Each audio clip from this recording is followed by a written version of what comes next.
Salut à tous, on se retrouve pour la partie 2 de l'histoire d'horreur interactive. Alors pour ceux qui n'ont pas suivi, il faut impérativement regarder la première vidéo, sous peine de ne pas comprendre. Et si vous prenez le train en marche, ne vous inquiétez pas, vous pouvez toujours participer et voter pour la suite de cette histoire. Comme vous pouvez le voir, à l'exception d'une personne, vous avez quasi unanimement choisi la fuite plutôt que le combat. En espérant pour vous bien sûr que l'eau n'abrite pas quelque chose de terrible.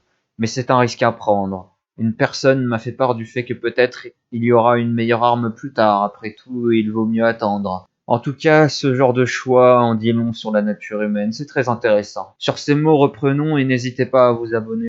Vous foncez vers la cascade. Peut-être que vous pouvez perdre la gargouille géante de cette façon. La bête de pierre qui vous chasse ressemble un peu à un chat après tout. Et les chats détestent l'eau, pas vrai ? En bas du chemin, un petit bassin d'eau est entouré de plantes et de fleurs tropicales luxuriantes. À environ 50 pieds au-dessus, une rivière tombe en cascade dans la piscine, envoyant une épaisse brume. « Saute dans l'eau !» crie Zoé.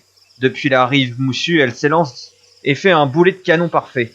Vous regardez les alentours. La bête de pierre apparaît sur le chemin, juste derrière vous. Elle se rapproche. Ses mâchoires hideuses claquent sauvagement dans l'air, cherchant désespérément à attraper quelque chose ou quelqu'un entre ses dents. Les épais muscles de ses jambes de pierre sont serrés et prêts à bondir. Vous fixez les yeux exorbités fous de la créature de pierre. Ça ressemble un peu au dragon d'un défilé chinois, vous pensez. Il vous montre les dents dans un sourire hideux. Vous devez d'agir. Comme la bête est faite de pierre, elle ne sait probablement pas nager. Il n'y a qu'un hic cependant. Un léger petit problème. Vous non plus. Désespérément, vous jetez les yeux autour de vous. Par terre, à côté, il y a un gros bâton. Vous aurez définitivement besoin de quelque chose si vous voulez combattre cette gargouille. Mais là encore, peut-être que ce bâton vous aiderait à flotter si vous vous jetiez à l'eau. Vous le ramassez.